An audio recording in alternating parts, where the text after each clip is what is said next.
Cowabunga, dudes! That's a term you won't hear in this new version of the Ninja Turtles. Is Seth Rogen's new Gen Z modern update necessary? Well, we'll talk about that and more when I break down the good and the bad of Teenage Mutant Ninja Turtles Mutant Mayhem. Let's start with the premise. After years of being sheltered from the human world, the Turtle Brothers set out to win the hearts of New Yorkers and be accepted as normal teenagers. Their friend April O'Neil helps them take on a mysterious crime syndicate, but they soon get in over their heads when an army of mutants is unleashed upon them. This is a brand new origin story for our favorite shell rockers. All the traditional trappings is there. Ooze mutates them, Master Splinter finds them and raises them and tries to protect them, and humans fear them when they see them. Other than them streamlining some of the comic book origins, television show origins, and other movie origins in one origin here in this film, the biggest significant change is that they actually feel like teenagers this time around, specifically NYC teenagers. The energy, the jokes, the way they talk, and the way they act all feels like very, very young, early teenagers that were born in maybe Brooklyn, Queens, or the Bronx. And for me as a New Yorker, that was spectacular. From the graffiti style animation to the 90s hip hop soundtrack that really brought energy to the film, to the way they use certain slang and just the way they even end up dressing when they get clothes in the film, it really brought a different feel to the film. And this is the first time I've heard the slang word "you're" used in a movie, and it brought a chorus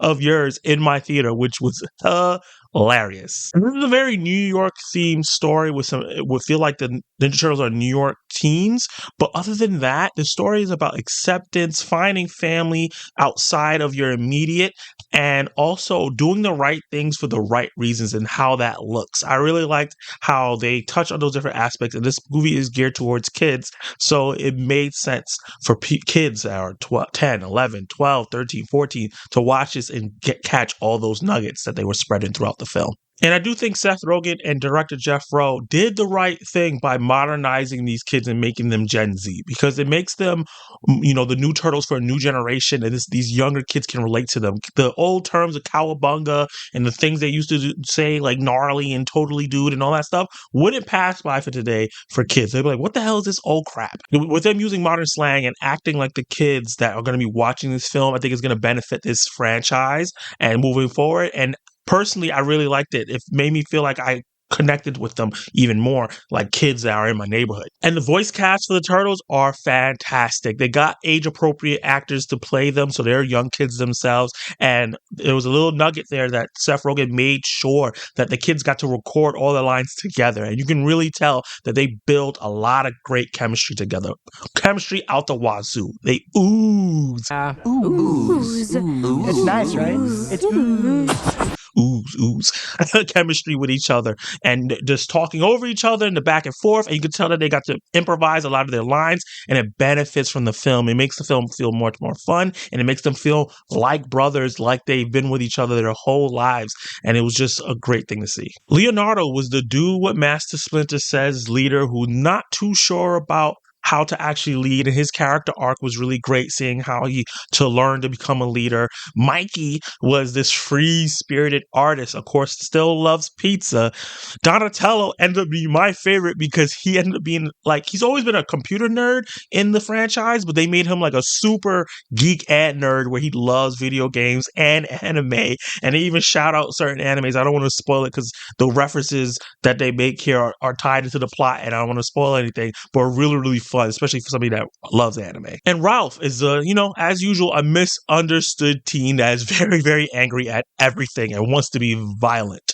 And he's a lot of the tropes that the Ninja Turtles have conveyed, but they add a lot of depth to the characters and layers to their motivations and ambitions that we really haven't seen before on screen, and mostly just in the comic books. And I really think that it benefits with making these characters more likable, more relatable, and a lot more easy to root behind, because you understand why they do the things they do and why they take the risks they take. And the rest of the cast is stacked and stellar. And some of the highlights here are Jackie Chan as Splinter, nature, he does a fantastic job as the overprotective father who can't stand to see his sons growing up and distance themselves from them. And Ayo Edebiri, hopefully I said her last name correctly, she plays April O'Neil, and this is one of the best versions of April that we've gotten. This is definitely the most fun April's been in a movie version of the character, and I really, really like the life that she brought to the character a lot.